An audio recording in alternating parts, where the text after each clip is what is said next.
Angel City's Most Wanted. Titanfall 2's very first DLC package has finally arrived. Let's run through all the new things you can expect in this patch and take a brief gander at some of the new customization options. In keeping with the patch notes, let's go ahead and split this video up into two major sections. First, we'll cover all the free content and the patch notes, which is going to be the majority of this video, and then we'll briefly move over to the few pieces of paid content which are also now available towards the very end of the video. Giving this DLC its moniker, we've got the return of Angel City. Remastered and more gorgeous than ever, this map was far and away the fan favorite from the first game, and it's a welcome breath of fresh air in Titanfall 2. It feels great having real rooftops to control again, instead of the map being forcibly divided into discrete lanes like they are in a lot of Titanfall 2 maps currently. You know, you have these really tall, impossibly tall buildings with non-wall runnable surfaces that you can't get over, you can't get around, they're just completely in the way, and there's no mid to control, there's no midfield like there was in Titanfall 1, so Angel City is the first of hopefully more Swiss cheese style maps that will be returning to the game. There's also pretty much no out of bounds areas to speak of in Angel City, so good on you, Respawn. Very nice. I'm also loving that the bounty hunt banks appear in locations of the map that objectives have not really been in before. It really helps to force you to play the map in ways that you've never done previously. I won't comment on whether or not these locations are quote-unquote good or bad, because I don't have any opinion yet, but the experimentation alone is very welcome for sure. Mechanically, Angel City hasn't seen any major changes, maybe just a few minor things here and there, but that's about it. I rate this map Nostalgic Tournament Grand Final Standard out of 10. Next, we've got all the new Titan kits. I won't dwell on this one for too long, so go take a look at my video here for details on what each new kit does, and my pre-release predictions for how I feel that they perform. If you've already watched that video, here's my day one impressions. Phase Reflex has potential in some niche situations, namely going for huge nuke ejects and for transporting flag carriers on your back for extended periods of time. North Star's threat optics is completely overshadowed by the new buffs to Viper thrusters, and I honestly can't see myself using anything else. North Star's mobility is through the roof now. She can sprint, dash, and then engage the flight mechanic, which is her hover ability, to maintain a lot of momentum while soaring through the air. And since I haven't described what exactly changed, let's go ahead and do that. When you use hover, you now get the speed bonus of the Viper thrusters that you would normally have during only your core ability. You now have that for every single one of your hovers. So very powerful change. I can't wait to figure out some really sweet new sight lines, or even open up some brand new traversal paths while using this kit. It seems very cool. Now, threat optics, again, it's not a kit that's like inherently bad in and of itself, but the power level of it is generally pretty low, and it's kind of on the same tier of Phase Reflex for Ronin for me. I just don't really see a situation where I'm going to actually choose it and feel like it enables me to do something I couldn't otherwise do just by getting generally better at the game. Scorch, on the other hand, has the new Scorch Earth perk, which is honestly even more worthless than I anticipated. It's basically dropping 3 firewalls along with the core, which start to extinguish before the flame core's initial wave even finishes its travel. I don't get the point of this at all. That little bit of extra damage you might get from it would be earned by the thermal shield buff if you had already had that equipped. The thermal shield is defining of Scorch. It's not something that you should be speccing into to make better. It should be baseline, at least the duration portion of that kit should be baseline to perhaps make Scorched Earth somewhat choosable, in my opinion. Burst Loader for Tone seems not all that great like I initially thought. Particle Wall still seems to be king, or the extra rockets in the shoulder rocket pods. If you are just a pub stomper playing against lesser skilled players that never has to deal with your particle wall being broken by concentrated fire, those extra rockets are going to let you kill stuff so stinking fast. Really cool. Refraction Lens for Ion came out a lot better than I thought it would, and I suggest that you give it a shot, even if you're a keyboard and mouse player that never uses the alternate fire. It's actually kind of cool and worth at least trying there. On controller, I feel like it's even more fantastic of an option since Laser Shot is inherently a lot harder to use there.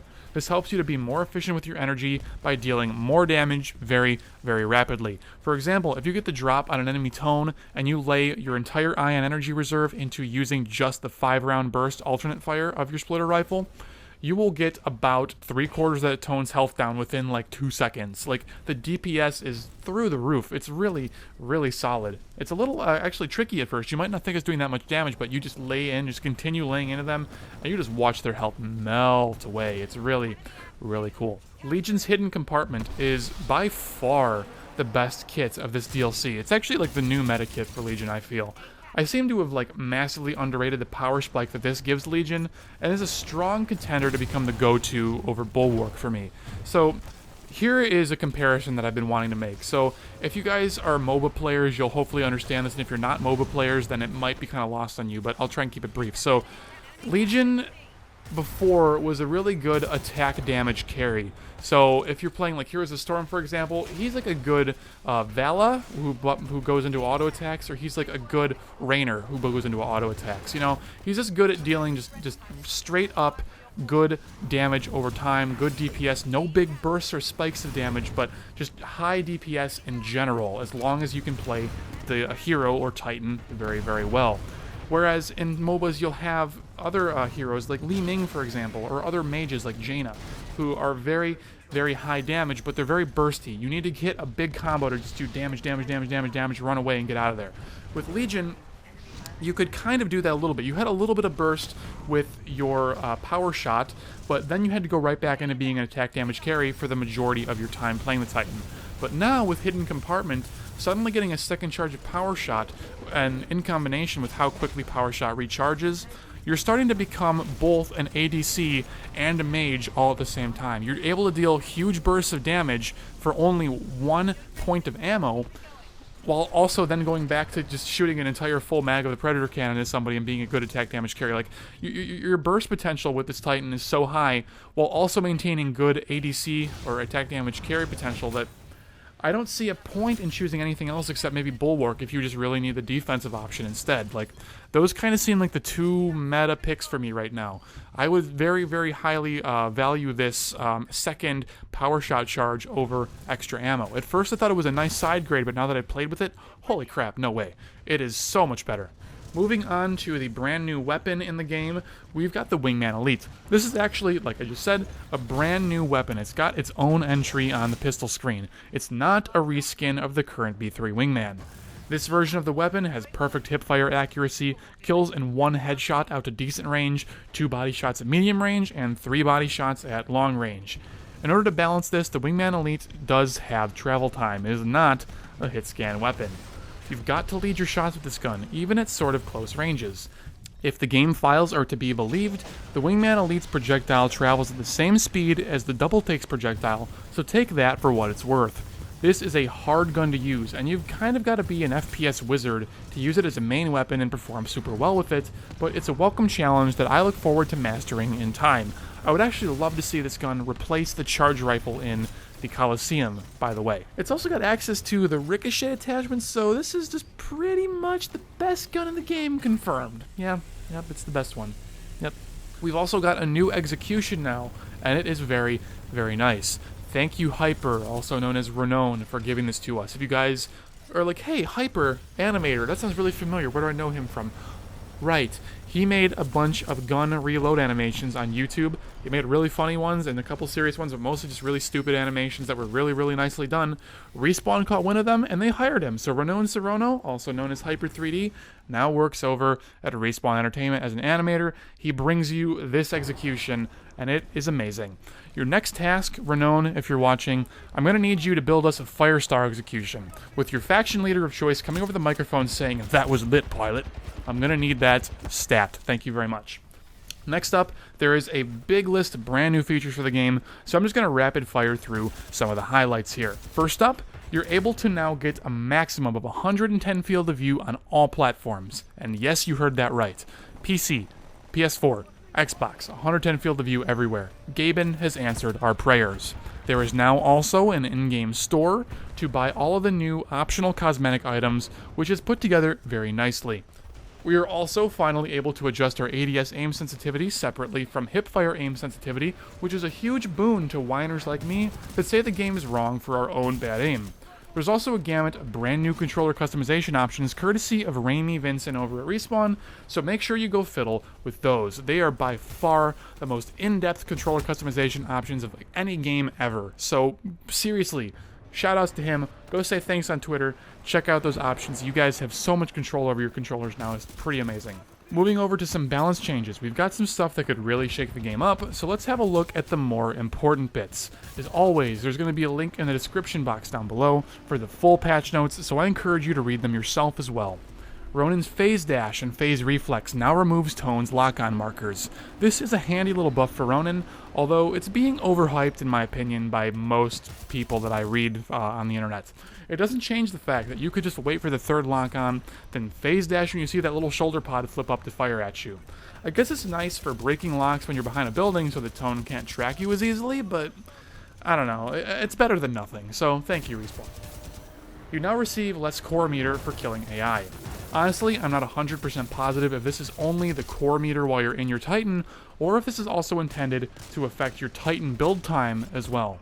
Either way, this is a good change. Killing minions got you a little bit too much core in most cases previously.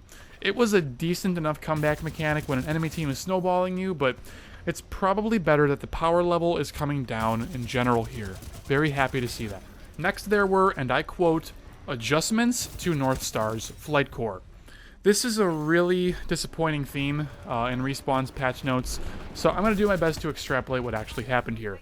Flight core lasts for just a few less seconds, the rockets seem to fly a bit faster, and each one deals a little bit more damage. You aren't a sitting duck for nearly as much time as you were pre-patch, and while you may not be significantly better at actually killing stuff than before, at least in theory, in practice you're probably going to get a lot more damage on target while taking less damage yourself.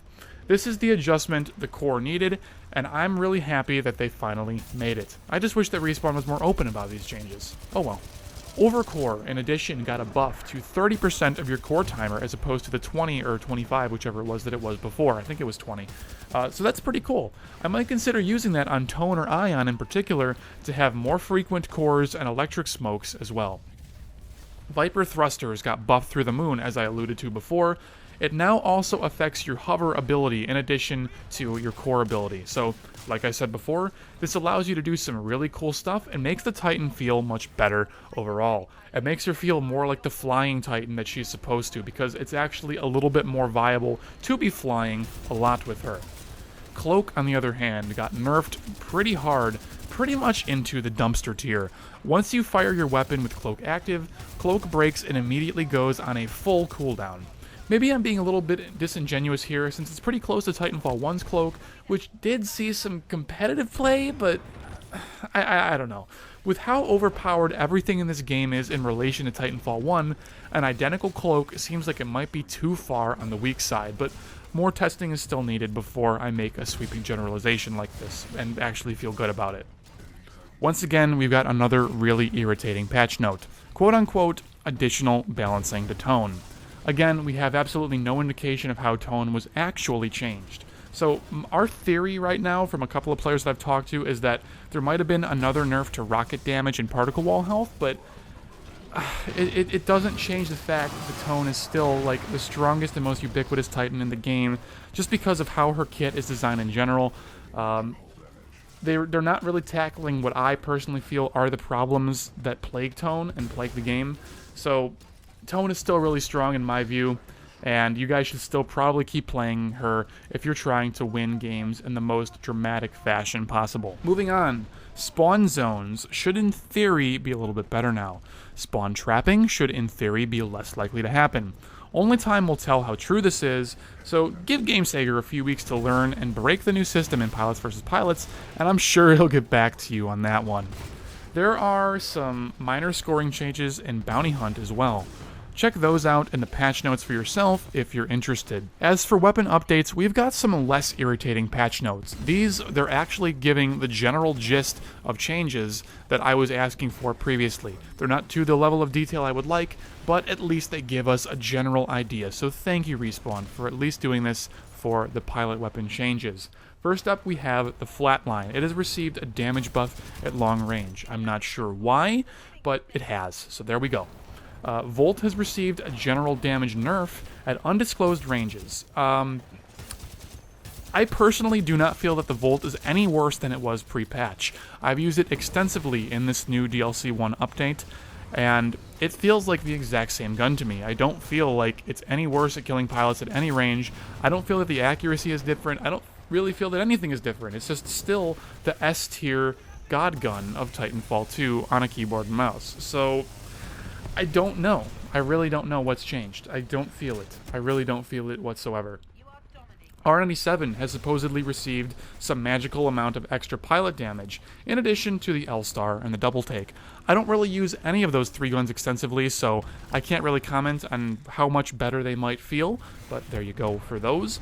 EPG got a splash damage buff for some reason, while also becoming better versus Titans, so yay, it actually needed to be able to do both of those things better, so woohoo! Thunderbolt received some damage buffs to direct hits as well, which is pretty fantastic. That's a great way to start buffing it to see how well it fares. The Thunderbolt seems actually decently solid on Angel City because everything is stuck in those, tight lanes on Angel City, or at least all the Titans are, so kind of interesting how that might actually be able to play out. I wonder how much of the Thunderbolt's ability to perform is actually map-based more than anything else, seeing that this thing is working so decently on an old Titanfall 1 map. There were a series of bug fixes as well, which you can go ahead and check out for yourself in the patch notes. Let's move back over to the fun stuff though. We've got some brand new paid cosmetic content to show off as well. First and foremost, we have access to Scorch Prime and Ion Prime. These are completely overhauled reskins that actually have some slight changes to the models as well. They give you a modified Titan OS voice, as well as new terminations to use. For example, Scorch's OS voice sounds much more similar to Sid from Titanfall 1. Now, it is just the same voiceover from Titanfall 1, but with a little filter applied to make it sound a little more Sid-esque, but this should tickle the fancy of most of the Sid fans from Titanfall 1, I feel. These Prime skins also give you some new terminations to use. In my opinion, both of these terminations are a huge upgrade from the ones we received at launch for these Titans. I very much so like both of them. We've got some new Titan art packs as well, which give 1 skin and 5 nose arts for each Titan at a moderate price of $4 US. I'll definitely be buying Ronins right after I finish recording this. Next, there is a CAMO pack, probably the best deal of all the DLC available thus far.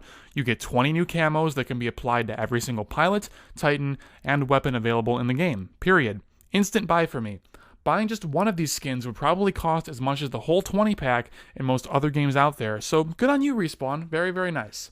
Finally, we've got a CALLSIGN pack with a host of new banners and patches. It's the cheapest of the bunch and has some pretty nifty stuff. I'll be picking this one up as well. Anyways guys, thank you all for watching, and I hope that this video has been informative for you. I hope to see lots of new faces in the Titanfall 2 free weekend coming up, so make sure to spread the word to all your friends who haven't picked the game up yet. Now's their chance to give it a try for free, and then get it for half off in all the sales going on right now. Time to stop rambling. I'll see you in the next video. Or maybe even the next stream. Take care, guys.